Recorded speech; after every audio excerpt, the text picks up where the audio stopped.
Hi everyone, welcome to Curated by Becta's Meal Kit number 68 for September 1st through 4th. Thanks so much for ordering this week and thanks for letting us bring you some deliciousness at home. We've got a really fun and actually incredibly easy to finish meal kit for you tonight. Now, I wanted to keep the video tight, so I've gone ahead and put a couple things in the oven already. So 425 degrees, 400 if you're using convection oven like I am. I've dressed the potatoes and the broccoli for the main course with olive oil, salt, and pepper, a nice generous amount of olive oil, and all of the seasonings. And then I've also put the arancini in the oven as well.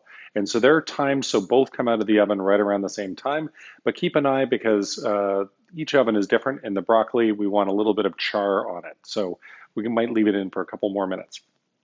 Now, the flank steak, which has been brined with soy, put it on some paper towels and give it a nice pat down so that it's dry. Now, this is done sous vide already, so you really don't need to cook it much. You're just searing it, you're finishing it, and you're warming it up. If you want to cook it a little bit more, feel free. Flank is really best at this temperature, but it's completely up to you. If you want to cook it more, no judgment. So steak, salt and pepper, and we want to get your pan nice and hot. I believe the chef is saying high heat. So you may experience a little bit of smoking, so you want to turn on your hood fan a little bit. So 2 tablespoons of neutral oil per person for this one. So the flank is very lean, so it doesn't have a lot of fat in it. So we want to do a generous amount of oil in the pan. I use grapeseed oil, but you can use canola oil as well, or vegetable oil if you don't have that. That's okay. So I'm going to put the steak on the side and get things ready to sear. I also want to get my cream corn going on. And you're going to put it on low and stir it around occasionally so it doesn't stick to the bottom. This is a really interesting cream corn. It is not your typical cream corn that you will have out of a can.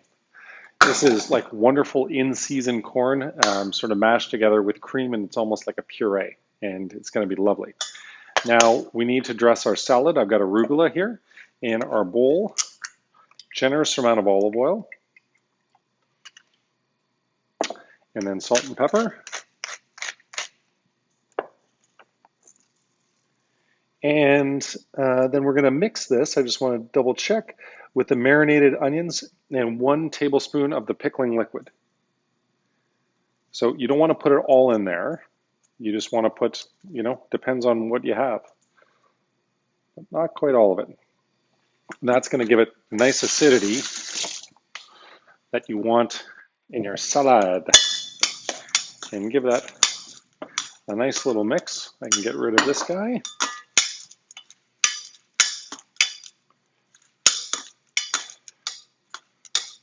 And then I'm going to get ready to plate all of our stuff. So I'm going to need a couple spoons for our aioli and for our chimichurri, but I bet my pan is getting nice and hot. One way you can check, put a little water on your finger, and yeah, it's ready to go.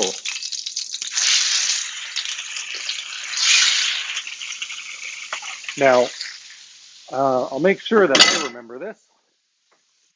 Get a little something to pour the oil into, because you're going to drain off the oil after you do 2 minutes per side for the steak, and then you're going to add some butter and you're going to baste the butter. So I'm going to need another spoon. And while that's happening, I can go ahead and plate the salad, which is going to be beside the arancini, the mushroom and Parmesan arancini, which I'm really looking forward to.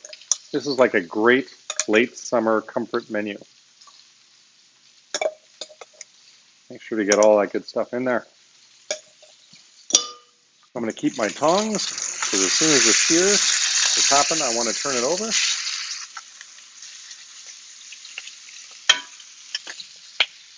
All right, and now I'm going to get my aioli. Take a spoon with a nice little tip on it. And per plate, we want to do sort of 3 dots in a row of the aioli. This is where the chef is probably better than I in terms of his plating presentation.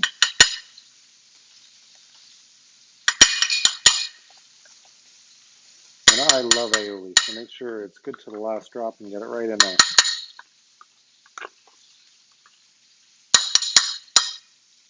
All right. That is good. So the appetizer is set up, ready to go. Get my last little bits of arugula off of there. Looking good. This side needs a little more sear. This one, which is actually closer to the heat, is ready to go. Okay, so we're going to turn the heat off. If you've got a cast iron pan, it's terrific. But if not, a non-stick will be good. Now we're going to drain our oil off.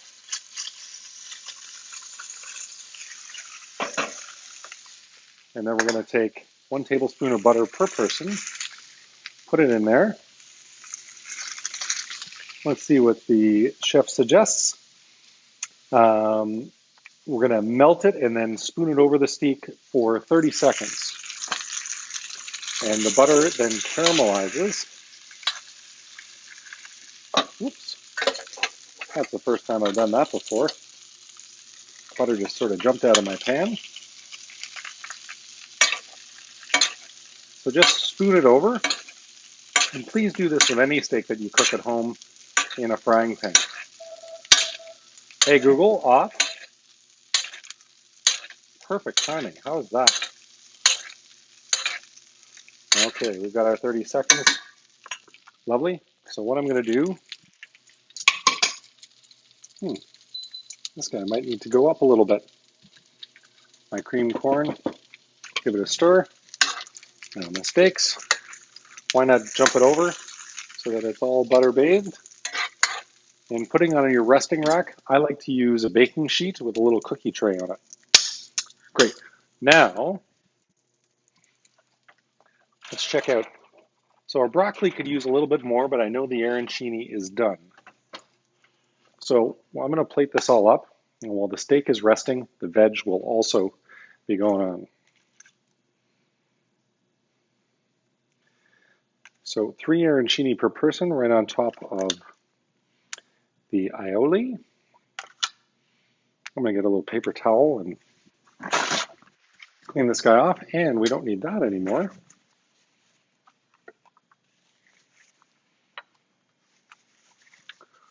Lovely. And we can ditch that. And I know chef said add some salt and pepper to the arancini.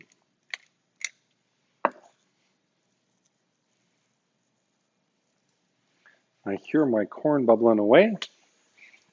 Make sure to give that a nice stir. And I can probably turn that guy off because the pan or the pot is nice and hot. Now you want to really rest your steak 5 minutes before you slice it, because that allows the juices to run into the center of the steak so that it's nice and tender and the blood doesn't go all over your plate. So let me show you.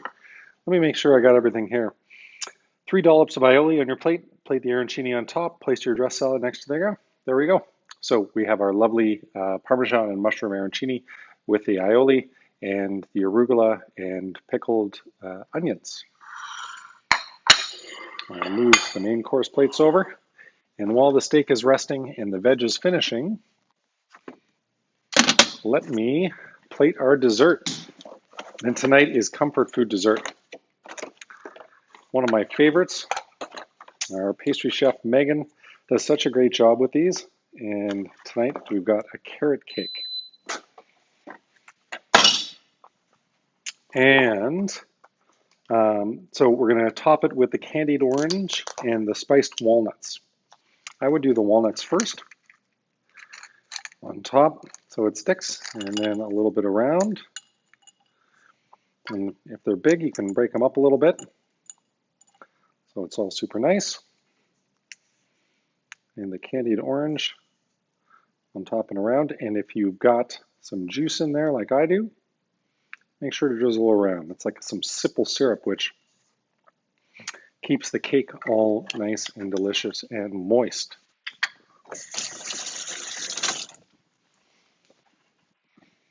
All right, so there we have our lovely carrot cake with the spiced walnuts and the candied orange. All right, get ready for our main course. Spoon there. We've got the knife for spreading. Just gonna mix my cream corn a little bit. Check out how our veg is doing. Oh yeah, that's it. So for me, we're looking more like closer to 18 minutes for the veg. I did season it before, but I'm going to add a little bit of salt and pepper and just a little drizzle of olive oil just to give it some moisture.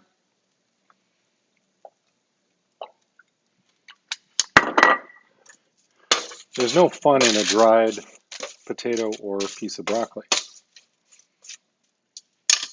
All right, let's see what chef says.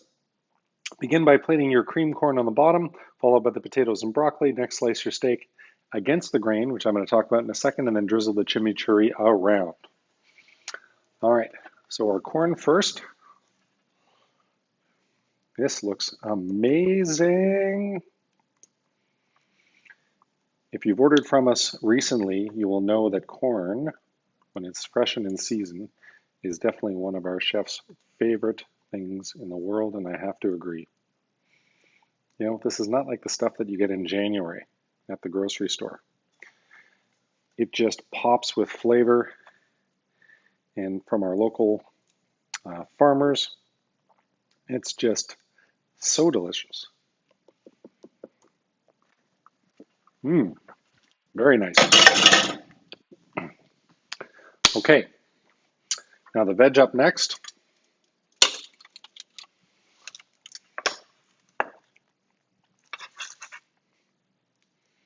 Put it on top. Make sure to bounce some of the veg around on the outside so that people can see it. When you plate it up, try to get a nice even accompaniment. Trying to figure out which is going to be my picture shot. I didn't even tell you about the wines tonight. I've been enjoying this lovely Vernaccia that our wine director Connor has put together for us. Really lovely, both Italian. And then for the red, I haven't tried yet, but we've got a fantastic Chianti, which we've done before. And I don't know, I'm a really big fan of it. Ironically, Chianti goes great with a soy marinated steak because it has that same kind of umami flavor that is really big. Okay, so let me see if I can show you this. So you've got the lines on the steak like that. So you want to cut against those lines. On a flank steak, it's pretty easy to see where the lines are.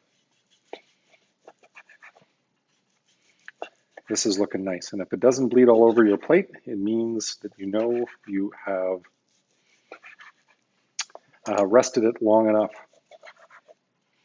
This is a gorgeous Angus beef that we get from our local butcher.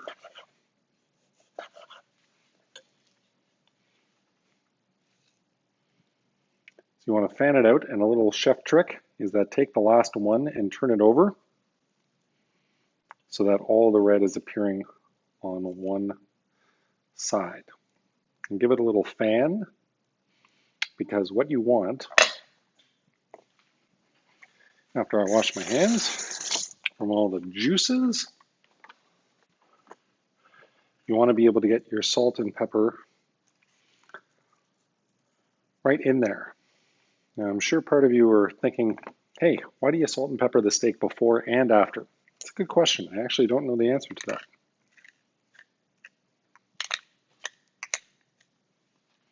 All right, lovely. And now for the piece de resistance, the chimichurri. So I'm going to put some down. I'm going to do a little chef swoosh around the plate. Maybe there's a little more than we need in here, but that's okay. We are big fans of the chimichurri. So that is our miso and soy marinated flank steak with the cream corn, roasted fingerlings, broccoli, and our chimichurri. I hope you love your dinner. We're so grateful for your support and for ordering from us. And thanks so much. We hope to see you again soon, and have a great long weekend.